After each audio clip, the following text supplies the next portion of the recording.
الحمدللہ رب العالمین والعاقبۃ للمتقین والصلاۃ والسلام علی رسول الکریم اما بعد۔ آگے امام بخاری الرحمن باب السرود فی الجہاد والمصالحۃ مع الحرب وکتابۃ السرود۔ باب اس بیان میں کہ جہاد میں شرطیں لگانا اور کافروں کے ساتھ صلح کرنے میں اور شرطوں کا لکھنا، چونکہ شرطوں کے تعلق سے بات چل رہی ہے تو کبھی انسان کی زندگی میں جنگ و جدال کی بات ہو سکتی ہے، پھر صلح بھی ہو سکتی ہے، کبھی یہ اپنوں سے بھی ہو سکتا ہے اور غیروں سے بھی ہو سکتا ہے۔ تو چونکہ اسلام ہمیشہ نیچر کے مطابق بات کرتا ہے کہ دنیا میں انسان رہے گا تو کبھی یہ لڑے گا بھی اور کبھی سلجھائے گا بھی، کبھی الجھائے گا بھی۔ اس لیے اسلام کی بڑی خوبی کی بات ہے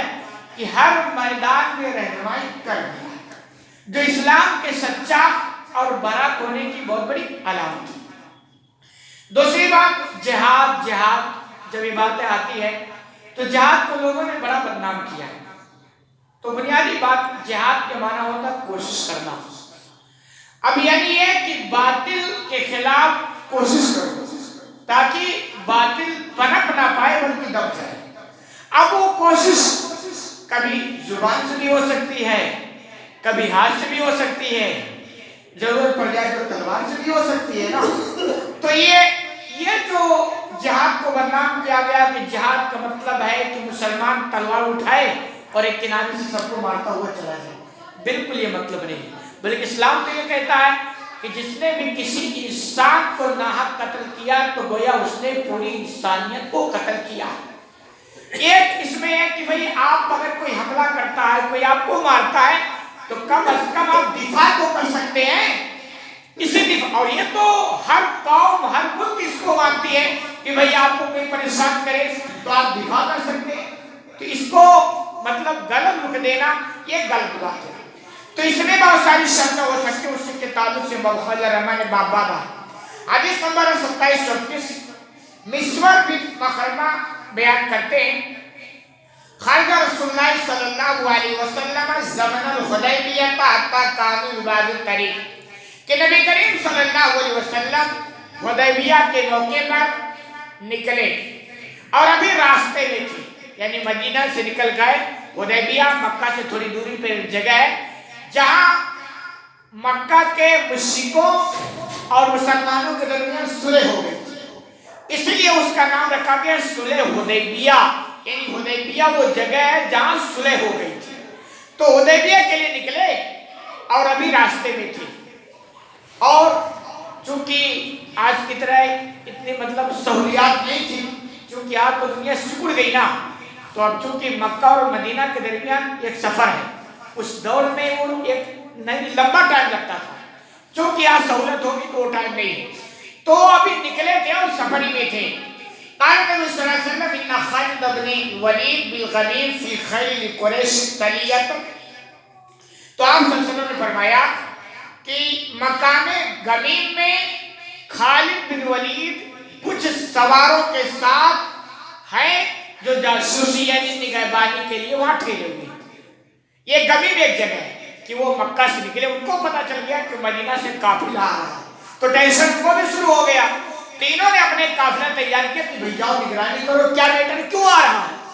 تو خالد بن ولید اس وقت مسلمان نہیں تھے، یہ بڑے جری اور بہادر آدمی تھے، ان کے بارے میں کہا جاتا حالت کفر میں بھی انہوں نے جو جنگ کی ہے 2-2-4 کی طرح کبھی ان کو شکست نصیب نہیں ہوئی۔ اس کے بعد یہ مسلمان ہوئے تو مسلمانوں کے دور سے بہت بڑے کارنامے انجام دیے ہیں۔ تو اس وقت یہ کافروں کے ساتھ مسلمان نہیں ہوئے تھے، اور اللہ جب جس کو توفیق دے تبھی بات بن سکتی ہے نا۔ آدمی دیکھیے جوانی گزار دیتا ہے، بچپنا گزار دیتا ہے، لیکن نیکیوں کی توفیق نہیں ہوتی ہے، پھر اللہ اس کو بڑھاپے میں نیکیوں کی توفیق دے دیتا ہے۔ تو یہ اللہ جب جس سے جو کام لے لے، تو اس وقت یہ مسلمان نہیں ہوئے تھے، لیکن مسلمانوں کے خلاف لشکر لے کر نگربانی کے لیے نکلے کہ دیکھتے کیا ہے، اور آپ صلی اللہ علیہ وسلم کو یہ خبر ہوئی۔ خبر کیسی ہوئی پتہ نہیں، اور اگر نہیں تو جبریل کے ذریعے بھی خبر آپ کو ہو سکتی ہے، تو آپ کو خبر ہو گئی، تو آپ نے فرمایا کہ وہ فلاں مقام پر جاسوسی کے لیے فواللہ ما شعر بهم خالد حتی اذا هم بقطرۃ الجیش، اللہ کی قسم راوی بیان کرتے ہیں خالد کو ان مسلمانوں کی خبر کچھ بھی نہیں ہو پائی، یعنی جو نکلے نا اور ان کے پاس سے نکل رہے تھے لیکن پتہ نہیں چلا، یہاں تک کہ لشکر کے پیروں کا جو گرد و غبار اڑا نا تو ان کو پتہ چلا کہ سب لشکر تو یہی آ گیا ہے، اور یہ سب اللہ کی جانب سے ہوتا ہے۔ اچھا، اور یہ بھی تھا کہ مکہ والوں کو پتہ بھی نہ ہو، ساری کوششیں کی۔ اسلام دیکھیے ہمارے یہاں تھوڑا افراد و تفریق، دیندار طبقہ کہتا کوئی مسئلہ نہیں ہے، آپ کے ساتھ ہو رہا ہے، توکل کا غلط مفہوم یا تقدیر کا غلط مفہوم۔ اسلام کہتا ہے کوشش بھرپور کرو، اس کے بعد یہ کہو اللہ کی مرضی۔ آپ جو کہ اسلام سبب کو اختیار کرنے کا حکم دیتا ہے۔ آپ صلی اللہ علیہ وسلم جب مکہ چھوڑ کر مدینہ کے لیے روانہ ہوئی تو آپ کے سے زیادہ مضبوط توقع والا تو کوئی نہیں تھا نا، لیکن آپ مکہ سے نکلے اور اس کے بعد گھر پہ جا کے چھپ گئے، 3 دن چھپے نہیں۔ آپ کہتے ہیں چھپنے کی کیا ضرورت ہے، ہمارے ساتھ تو اللہ ہے نا۔ اللہ کہتا ہے سبب اختیار کرو، پھر اللہ کی مدد تو تمہارے ساتھ آئے گی۔ تو یہ جتنے اسباب ہیں اللہ کہتا ہے اسے اختیار کرو، پھر کہو توکل علی اللہ۔ تو سبب اختیار کرنے کا اسلام حکم دیتا ہے۔ تو ایسے یہاں بھی آپ نے فرمایا خذوا ذات الیمین، چونکہ لشکر لے کر کے خالد بن ولید وہاں چھپے ہیں تو تم ایسا کرو دائیں جانب سے نکلو، یعنی پتہ ان کو نہ چلے۔ کہ اذا لشکر فانطلقا یرکض نذیر للقریش وصار نبی صلی اللہ علیہ وسلم۔ تو جب اچانک ان کو پتا چلا خالد بن ولید لشکر آ گیا تو انہوں نے جلدی جلدی قریش کو خبر دی اور آپ صلی اللہ علیہ وسلم چلتے رہے حتی اذا کان بالثنیۃ التي یوبد علیہ منها، یہاں تک کہ جب مسلمانوں کا لشکر اس گھاٹی پر پہنچ گیا جہاں سے لوگ مکہ میں داخل ہوتے ہیں، یعنی ایک دم قریب پہنچ گیا، اور یہ ابھی خبر دے رہے تھے۔ برکت بن راحلہ، وہاں جب پہنچے تو آپ صلی اللہ علیہ وسلم کی اونٹنی وہاں بیٹھی، آپ بیٹھائے نہیں تھے لیکن آپ کی اونٹنی اپنی مرضی سے وہاں بیٹھی۔ فقال الناس حل حل، تو چونکہ رکنا وہاں نہیں تھا نا، آگے جا رہا تھا لیکن اونٹنی وہاں بیٹھ گئی، تو لوگوں نے کہا حل حل، یعنی یہ ایک لفظ ہے جس کے ذریعے بیٹھی ہوئی اونٹنی کو اٹھایا جاتا ہے۔ تو عربی میں اس کو حل، جیسے ہر ملک میں ہر علاقے میں ایک زبان ہوتا ہے جانوروں کو سمجھانے کے لیے بھاشا ہوتی ہے، تو ایسے حل کا مطلب ہوتا ہے اونٹنی بیٹھی تو اس کو حل حل کہو تو کھڑی ہو جائے۔ تو لوگوں نے کہا کھڑی ہو، یعنی اونٹنی کو کہا حل حل، مطلب یہ بیٹھ کے اس کو کھڑی کر رہے تھے۔ فلحت، لیکن ساری کوششیں بیکار ہو گئی، اونٹنی جد پر اڑ گئی، یعنی اڑ گئی، اٹھنے کا نام نہیں لے رہی تو وہ بن گئی۔ فقالوا خلعت القصوى، تو لوگوں نے کہا اونٹنی اڑ گئی، یعنی یہ بھی اٹھنے والی نہیں ہے۔ فقال نبی صلی اللہ علیہ وسلم، آپ صلی اللہ علیہ وسلم نے کہا ما خلعت القصوى وما ذلك لا بخلق، یہ اٹھنی اڑی نہیں ہے اور نہ یہ اس کی عادت ہے، یعنی یہ جدی نہیں ہے اور نہ اس کے نیچر میں جدی ہے۔ کہہ رہے اس اونٹنی کو اسی نے روک دیا ہے جس نے ہاتھی کے لشکر والے لوگوں کو روکا تھا، یعنی ابرہا کو روکا تھا کہ ابرہا آیا تھا خانے کعبہ کو اٹھانے،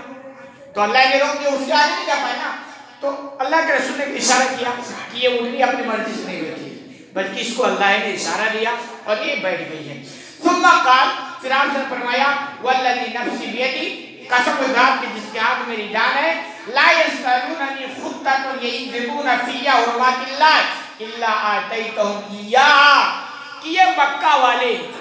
جو بھی مجھ سے مطالبہ کریں گے اور جس میں اللہ کے گھر کی عظمت ہوگی تو میں اس کو پورا کروں گا۔ یعنی یہ کہ اب بات تو یہاں پہنچ گئی ہے اور شاید صلح کی بات ہو تو جو بھی ہوگا میں صلح کرنے کی کوشش کروں۔ کوئی اسلام جنگ کو پسند نہیں کرتا، خدا ہم سے صرف جنگ کو نہیں پسند کرتے تھے، جنگ تو آخری حربہ ہوتا ہے کہ سب اس کے علاوہ کوئی آپشن ہی نہیں ہے، پھر جا کر کے جنگ کی بات ہوتی، ورنہ اسلام جنگ کو مطلب ابھارتا نہیں ہے، جنگ کے خلاف ہے، لیکن چونکہ اسلام نیچر پہ ہے کہ بھئی حالات ایسے بن سکتے ہیں، پھر اسلام پرمیشن دیتا حالات ایسے بن جائے، ورنہ آپ صلی اللہ علیہ وسلم نے کہا کہ جو بھی مطالبہ رکھیں گے اور اس میں اللہ کے گھر کی بے حرمتی نہیں ہوگی، عزت ہوگی تو میں اس کو پورا کروں، اس کو میں مان لوں گا۔ حدیث لمبی ہے، بات کے بعد انشاءاللہ اگلی درس میں اللہ رب العالمین سے دعا ہے کہ العالمین تمہیں کہنے سے زیادہ کرنے کی توفیق عطا فرمائے۔